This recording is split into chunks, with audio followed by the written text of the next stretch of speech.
It is a sunny day and the wind is blowing very lightly and the sun is shining, and this bush outside our home has all these little tiny flowers on it, and all the pollinating insects are really enjoying eating the nectar from this bush. You see that bee? Do you see the butterfly? There's a whole collection of butterflies up at the top.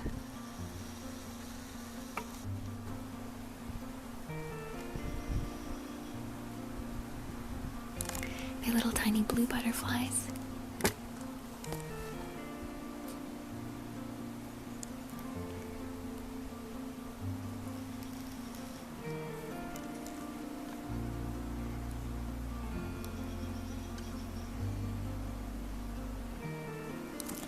Now, it's not just bees that are feeding on the nectar from these flowers. There's also honeybees, and there are big bumblebees who like to live in really small little communities. And there are wasps. The wasps like to eat the nectar as well. And mason bees as well.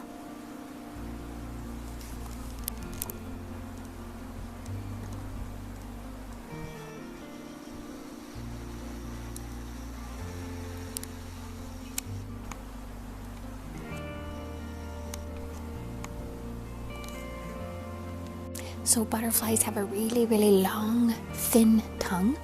It's called a proboscis. And it curls up in a spiral. And they uncurl it when they want to sip from a flower. And how butterflies taste, you might not believe me, but butterflies taste with their feet. They actually have 6 legs, so they have 6 feet. And when they want to taste something, they touch it.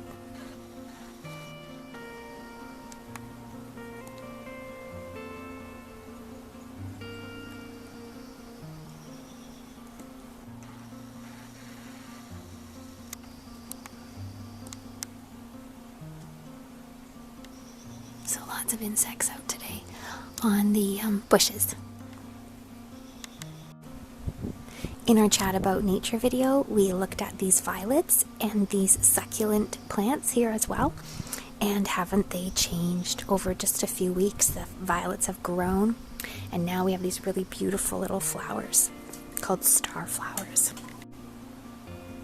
Aren't the star flowers so beautiful? They do look like little stars growing on the forest floor. So we looked at that plant before with the very thin red stem, and I was wondering what it would turn into, and voila, it is a beautiful star flower.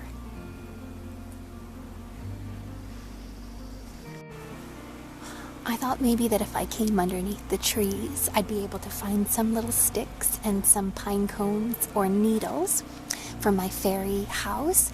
And I see this beautiful fir tree. This is a Douglas fir tree here.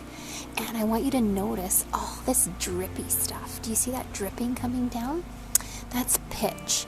And pitch is the way that the tree heals itself. You know when you get a cut on your body, and then your body starts to make it better and it heals it, and you get a scab. It's like brownish and it's kind of crusty and it covers the cut on your body.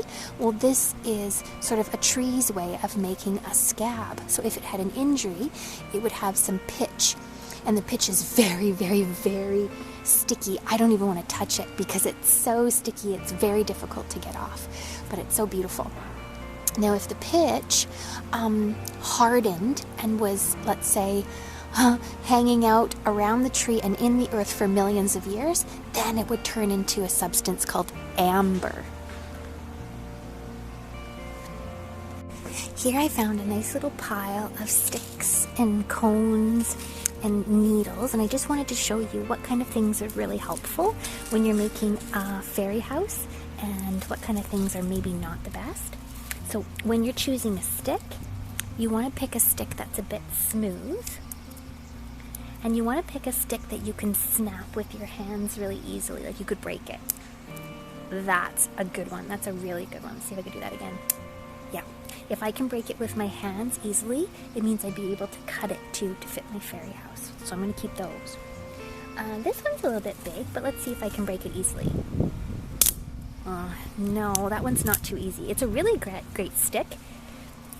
It's actually cedar, but it smells delicious, but it's not going to be perfect for my fairy house. I need to be able to break it with my fingers, because inside the house, I'm going to be cutting it with scissors, or, that one's pretty good, snapping it with my fingers. I don't want anything too big. I also don't want anything that's too green. So here's some cedar needles, but do you see how they're still green? I don't want anything green on my fairy house because it has too much water in it. I want things that are all dried out already. Now here's something that's kind of green, but it'll be good. This is lichen. This is lichen. This plant, I guess it's multi-lichen, it grows on trees, and I like this. I might be able to use this for something, so I'm going to take that as well. And I see some little stones, some very little rocks here too. Just these little tiny rocks. They'll be great. They're not too big. I'll be able to put these on my fairy house as well. These cones are from a Douglas fir, but they're a bit too big for my fairy house, but these might be great for decorating a fairy garden later.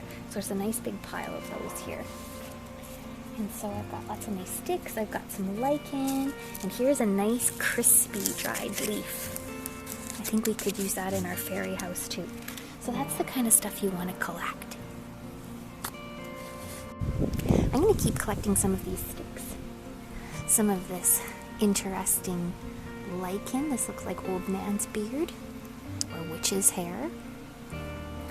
And then we'll put it all together inside the house. Look at this. This is really cool too. Look at these. Those are cool. I'll bring those inside. And this is another lichen that I found. Isn't that nice? And it's already pretty dry and crispy, so that will work really well. I've already got a great collection. I'm going to keep looking. Oh, friends, look who I found outside. Have you ever seen a bug like this before? Do you know what bug that is? Well, it's a wood bug, or people call it a pill bug, or a sow bug. It's an isopod. It's a pretty ancient bug. They've looked like this for millions and millions of years. They were probably here around the time of the dinosaurs. And they have many, many, many legs, so they're not a true insect like a bee or a butterfly. I just love these bugs. Some of them, when they're frightened, they curl up into a ball. I don't know if you've ever seen those bugs before. And they're covered with these plates of armor. They're kind of like a little tank to keep them safe. But they're so gentle, they don't sting, they don't bite, and they eat rotten wood, which is why they probably love it here on the forest floor.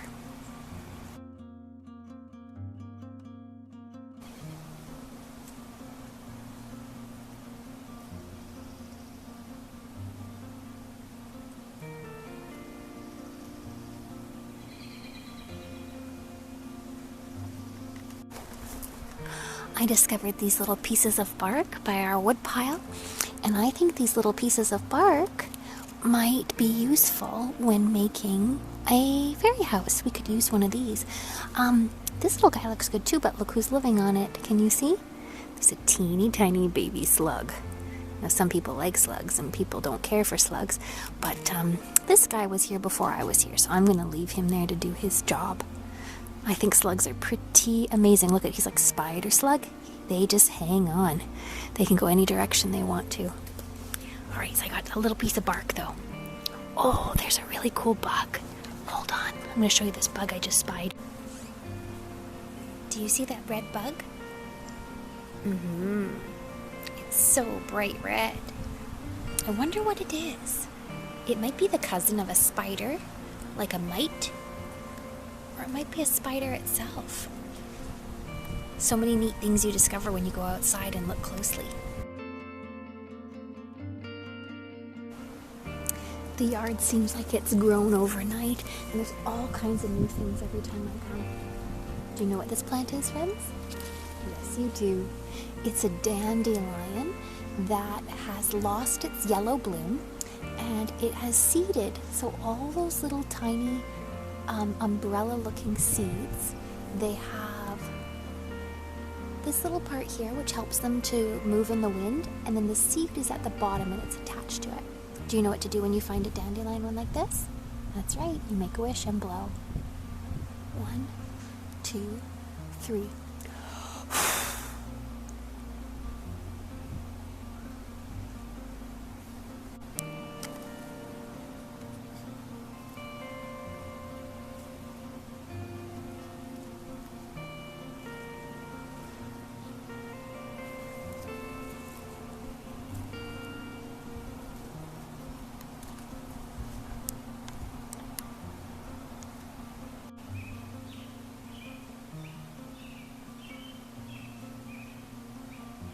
Do you hear the song of that bird?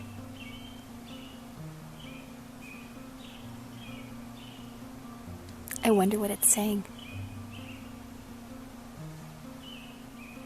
It could be saying, "Hello, come join me. I'm looking for a mate."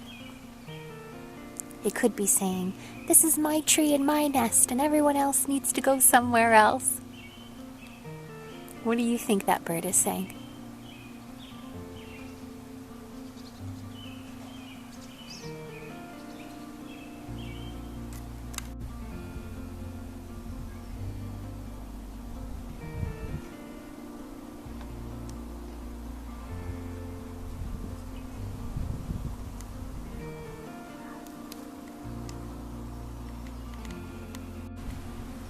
Do you see the curly little tops of this plant?